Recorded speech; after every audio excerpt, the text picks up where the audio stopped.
Hi there, my name is Andy, and you've seen me here before because I own this house and I run this channel.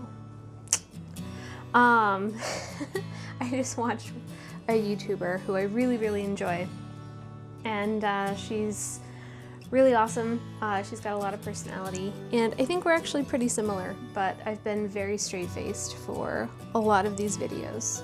But I got this impulse to make onigiri. And if you don't know what onigiri is, uncultured swine. Just kidding. If you don't know what onigiri is, they're rice balls. So it's a Japanese snack that you see in bento boxes. I made a recipe back in high school when I was like knee deep, probably more like neck deep in anime, like love. And onigiri is really very simple. It couldn't be really any easier. You make rice, you can choose to put a filling in it, or you can leave it plain and then you form it into a ball, or you form it into a shape of your desire. You can use a mold, you can use your hands. A lot of times traditionally it's a triangle, Illuminati confirmed. And then every once in a while you might have like toppings or seasonings on it, or you might have a little bit of seaweed wrapped around it. And I do actually have dried seaweed that I thought that I might use. So sushi rice is what we're going to be using, and luckily I have a bunch. 1, 2, and oh god, 3. So this one isn't open yet, so I'm gonna put this one back. God. But I'll use these. I'm gonna be using sushi rice because that's what would typically be used. And that's usually what takes the longest.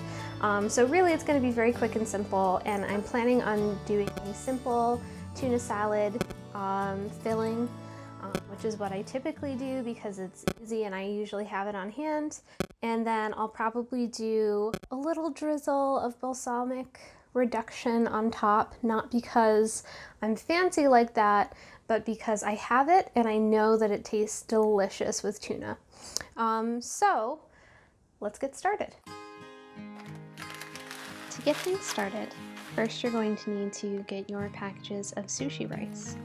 So the directions say combine 1.5 cups of sushi rice with 2 cups of cold water. So what I'm going to do first is taking my handy dandy R2D2 1/2 cup measuring cup, as I'm going to measure out my rice.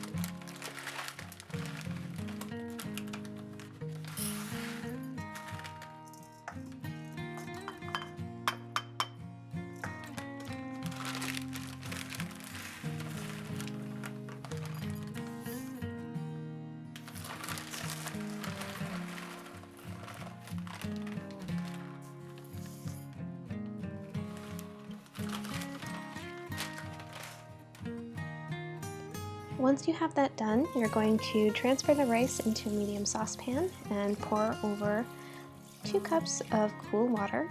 Typically, you would rinse the rice, but I didn't. Then what you're going to do is let it come to a soft boil over medium heat. In the meantime, I'm going to make my filling, tuna salad.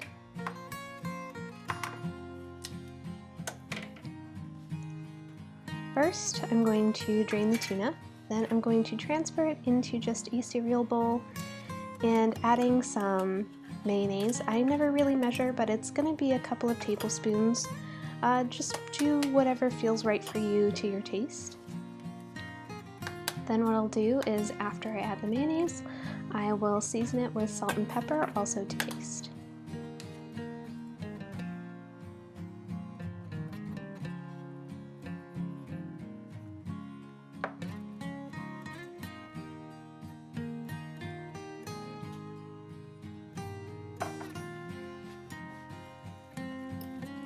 Then all you have to do is mix it all together.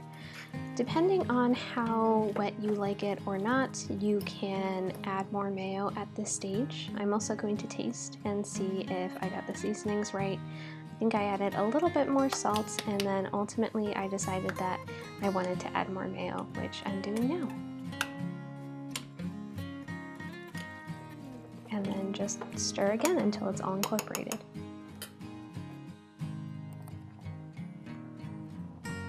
Now that the rice has come to a soft boil, you're going to want to cover it. And then turn the heat down to the lowest setting possible. Let it cook for about 20 minutes. In the meantime, you're going to want to take your nori, or your seaweed, and you're going to want to cut it into 1/2 inch to 1 inch strips. I have a full and half sheet of nori here. So what I'm going to do is cut the half sheet in half again, and then roughly eyeballing the sizes, I'm going to cut the other sheet of nori into similarly sized strips. When I'm finished, I have 6 strips.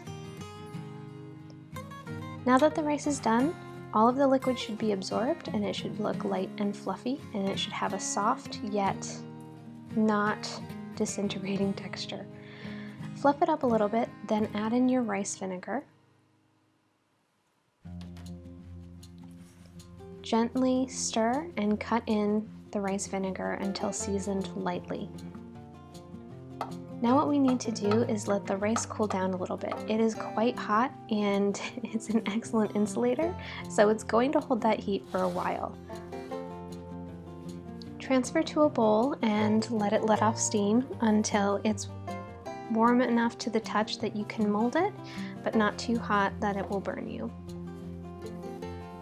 Here I'm just loosening it up after letting it sit for a while so that I can form it into balls.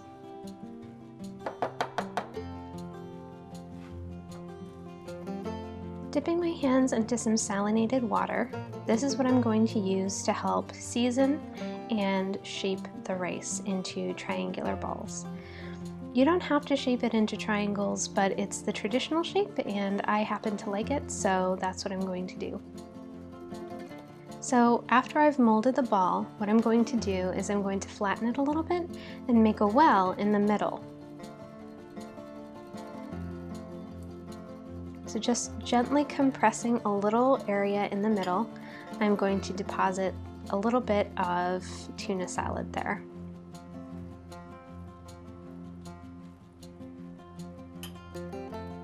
Once I get the amount that I like, I take a small amount of rice and just patch over that hole so that it's not totally exposed. Then I just carefully mold it again so that it's nice and firm. And then I take a strip of the nori, the seaweed, and I just wrap it, sandwich it around the bottom. And there you have a finished piece of onigiri. And so I will continue to take those steps, placing my hands in the salinated water to, again, further season the rice. It also helps prevent the rice from sticking to your hands. I will mold it, I will add in the filling, I'll put a little rice over top, and then sandwich it with a piece of seaweed. At the end, I was able to get 6 full-size onigiri, and then I was able to take the remaining rice and just make a regular sphere-shaped rice ball with some of the tuna filling.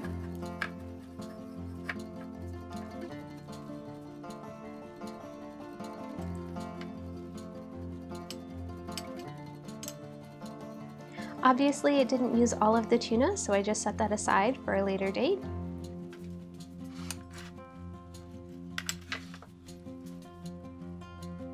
And here are the rice balls finished.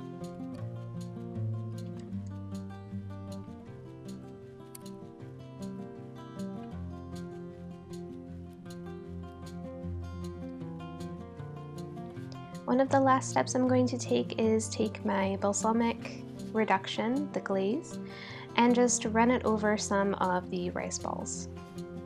And this actually makes it look like takoyaki, which is pretty funny. But I decided to drizzle it over just a couple of them just to see how I liked it first before committing to the whole lot.